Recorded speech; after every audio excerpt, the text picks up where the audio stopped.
Welcome to Behavior Code, solo episode today. No special guests. I'm going through Tribal Council. This is the event we just did with Arash Dibazar. Quite an influencer, quite an influential guy, able to speak to deep parts of you unexplored. Because of the nature of relationships, the female triggers the male in ways that, hey, he's got mommy issues. He's got sister issues. He's got issues with women all his life because he's been told that he's the same as her, she's the same as him, but he seems to think differently about her than she thinks about him. So it's as if they're trying to control your mind by telling you how to think about the other gender. She has the same problem, and she's triggered by you, by all the men that were so afraid of her that they had to get her drunk or high to get with her. And then use it against her later when she didn't want to, saying, well, you already did. Slut, don't be, you're such a tease. Cowardly. And I was that guy. I'm not ashamed of it, but I'm past it, right? I evolve. I'm an evolution. I'm a long line of winners, and I'll be a winner in this life too.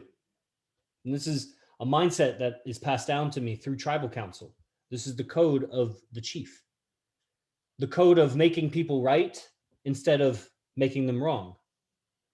Or even being right yourself, but not making them wrong in the process. How can you be right, but they not be wrong?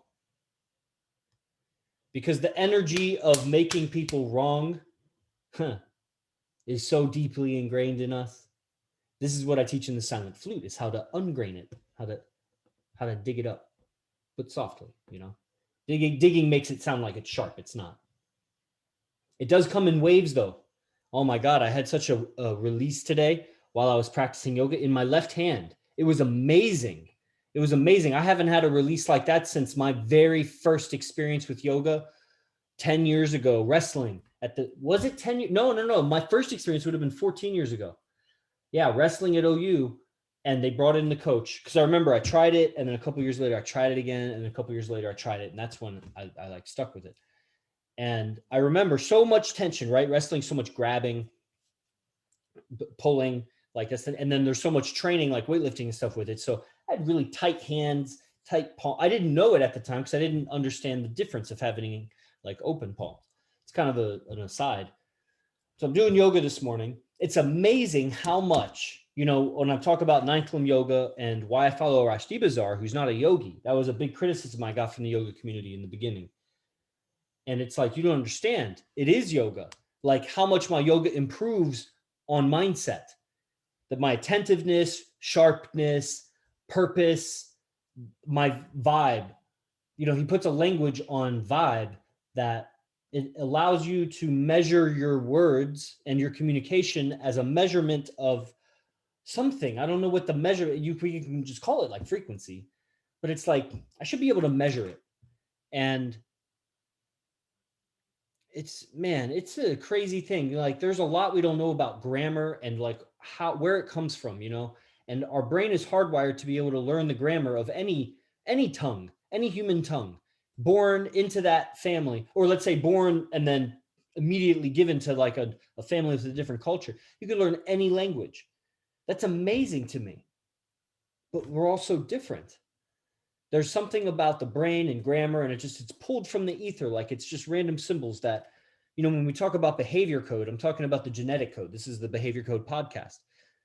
That's like, I'm talking about genetic code. There's a code of behavior that was successful many, many generations over and over for men and women that was most successful, that their offspring were thus also most successful, and so on and so on. And the more positive traits lead to more success. In ideal conditions, there's good and evil, right? So there's like manipulation. There's always, like if you ever read The Selfish Gene by Richard Dawkins, and he talks about tit for tat. And he did this software, you know, saying what would be best survival behavior pattern of these individual organisms. Like if you do something wrong that takes away from another, do you run away? Do you do nothing? Do you retaliate? What do you do? Very simple program. And it just showed that tit for tat. Like you do no harm to nobody unless they do harm to you, and then you do harm to them. If you don't do harm to them, then something like tit wins. I forget how he calls it. It's funny when you read it, but he's British. But it's like, basically it's the old biblical, it's straight up biblical, that it's like good always triumphs over evil unless good does nothing, which makes it almost more evil than evil because it just did nothing. That's why as a yogi, no matter what, no matter if I value tremendously teaching people health and wellness and healing, but my brand, because I think it's warped. They warp it with all kinds of socialist agenda to devalue yourself and your experience. You don't see it because you think it's actually empowering you, but come around, stick around. I'll teach you the language of the slave and of the master. And you're learning a grammar that pulls you down in what? In experience, emotional tone. Just it's in your grammar. You're talking yourself into your emotional states. So that's, again, I'm just like going off, like I'm trying to go back to tribal council, but this is the tribe. I'm a reflection of it. The moon is a reflection of the sun. The female is a reflection of the male, her chosen. If she didn't choose one, she's a reflection of all male energy around her that's imprinting on her. And that was threatening to her when she was a young girl and impressionable. She's a reflection of that male energy, the leadership. So is the student a reflection of his teacher. And on, and becomes a star in their own system. It's fractals. We're fractals of each other like this, right? Come to Zoom, guys. Right on, E Minor. I just finished being shadow banned last night. So welcome back to Instagram. Come over to Zoom if you want the real deal experience over here. Guys, you can always type out any thoughts and we'll get to it. So the Tribal Council, this event I just finished with Arashti Bazaar. You should know it was spectacular. It was amazing inside. And you will reap the benefits through me. And as a guy, you might think about joining the Lion's Den, getting on the Arashti Bazaar train, see what it's all about for you. Invest $1,000, $2,000, $3,000 in yourself. See what that's all about.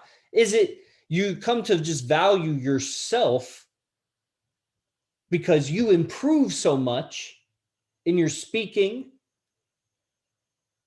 You just see how valuable your own life is. Like the 1 second of time is equally valuable to the richest man, to Donald Trump, and also to the poorest man. It's 1 second of time. How valuable is time, really? Inside of Donald Trump and inside of the homeless nobody, the nameless person that's done nothing good for society, but also had a lot of bad done to them.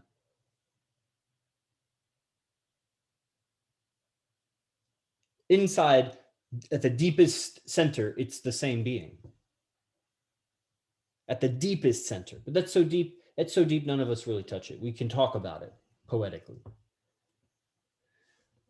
Above that is behaviors that the world around us is reacting to and responding to. We're in a matrix of behaviors because we're in a different matrix than jungle. Jungle is there, and if we fell apart, we'd fall back into jungle. And then that's what happened in Atlantis. That's why they all died. Because we're so advanced, but if we lost electricity, how many of us would die? If we lost internet electricity permanently, what would happen in our cities and so on? And then the wake of that, everybody would go, so much of our technology and knowledge would be lost if that went on if it never repaired. Right? But there's behavior, there's a matrix that we live in, and our behaviors move us, shift us to advantage or disadvantage over people we're competing with. We're competing for mates, we're competing for survival.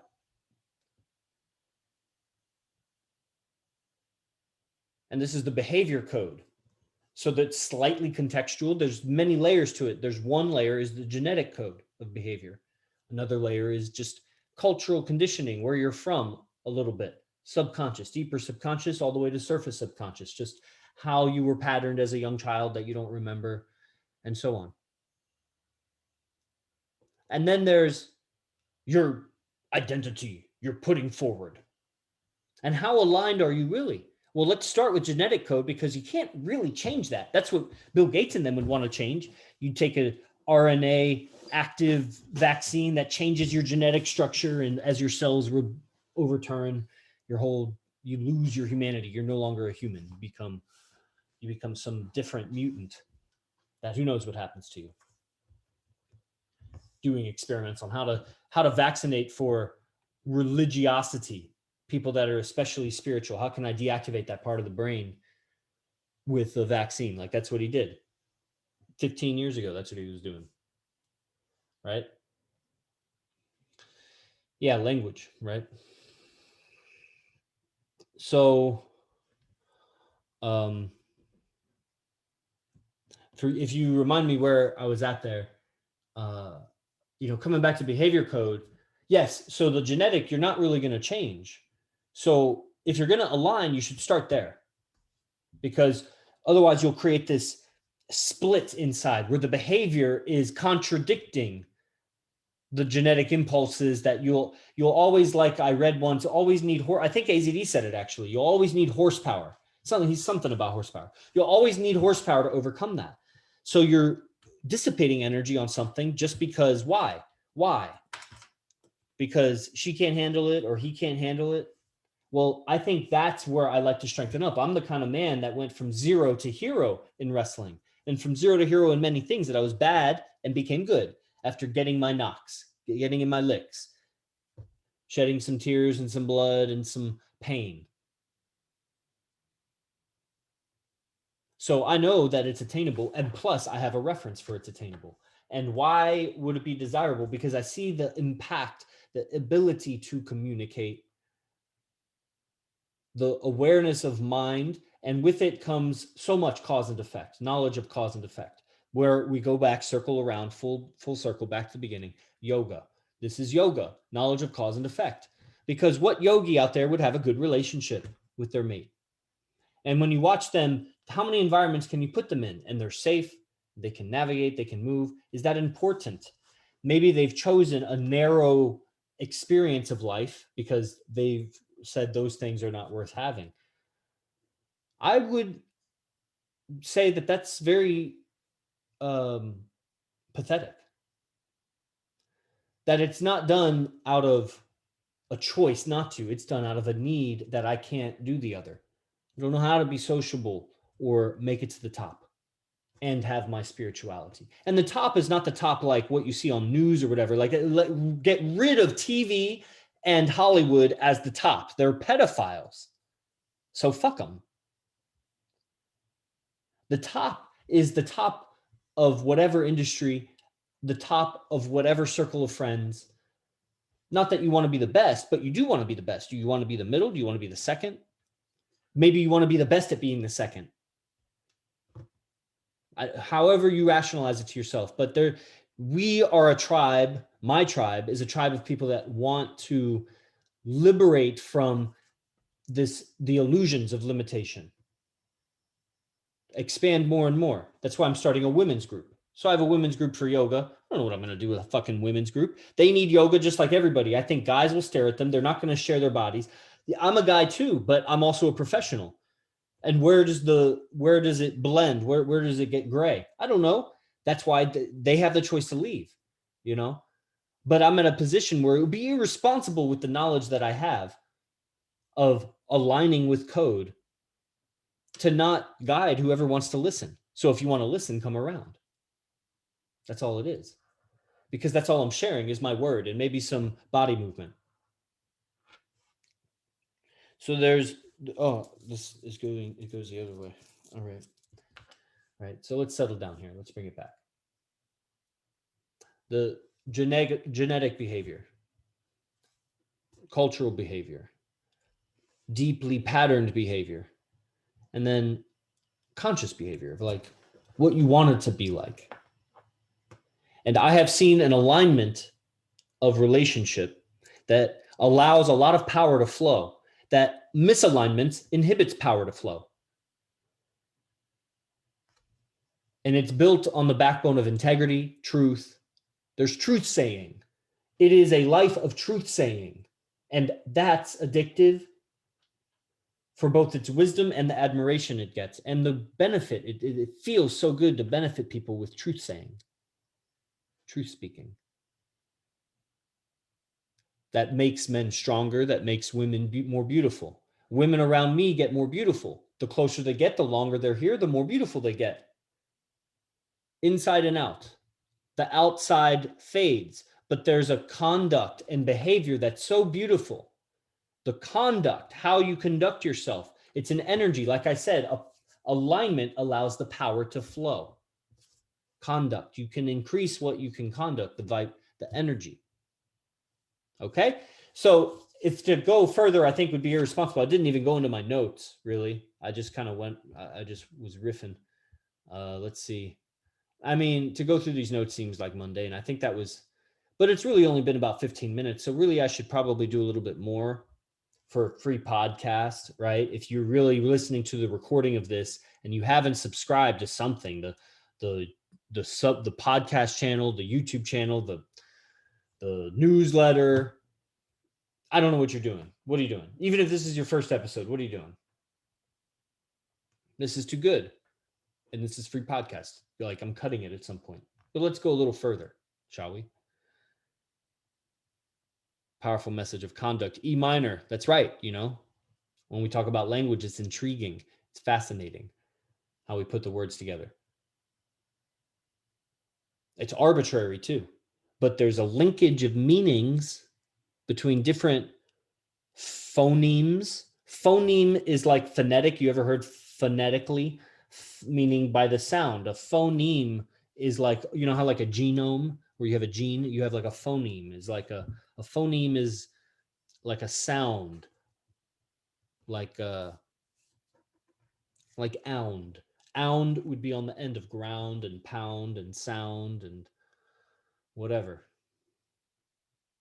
It's a phoneme. So it's interesting, the phoneme of conduct and energy and power and how to conduct yourself. Like there's phonemes in there that are arbitrary. Like who said the word C-O-N, how do you spell conduct? C-O-N-C-U-N-C, whatever. C-O-N-D-U-C-T. Why does that represent the thing, whatever conduct is, energy flowing through a medium or something? It's arbitrary. But we can talk about you conduct your behavior and conducting electricity through something or conducting heat or whatever. Is somehow it's the same phonemes. It's the same phonetics as to conduct yourself. Why? Why is it an accident? When you see so many of these accidents, because I have lists of them, I just don't really share them. In the silent flute, I go way deeper, but I still haven't shared them all. Maybe I should, really. I'm separating the guys and girls, but we'll see what I do with if there'll be like a joint meeting. I want to go deeper into stuff. There's just, I guess when we get around to it. I'm about to get there, actually. I'm about to get there. As I review all my notes of past events, sometimes I don't even speak the notes. Like tonight, I haven't even said one of the notes. But just seeing them, reading them, putting them back together, I don't know. It's like a code. The word is like a code to a vibe of being. That's why I sell the notes. That's why you want to buy the notes. It's a code to being. You want to buy the No Fucks book. You want to buy my Sex Sutras. You want to buy the Lion's Den Book of Notes right now. Lion's Den Book of Notes, I wouldn't recommend for women, really. No fucks, I would. No fucks given, I would. Yeah. The Sex Sutras, I would. So, and that's what we have Jordan Damari. I'm hoping that he'll, maybe that's what I'll have him do, actually. He's a new apprentice, so we'll see if Master Jordan Damari, maybe I can get him to sell like my book on eBay or something. Or not eBay, Amazon. They do like the self-publishing thing.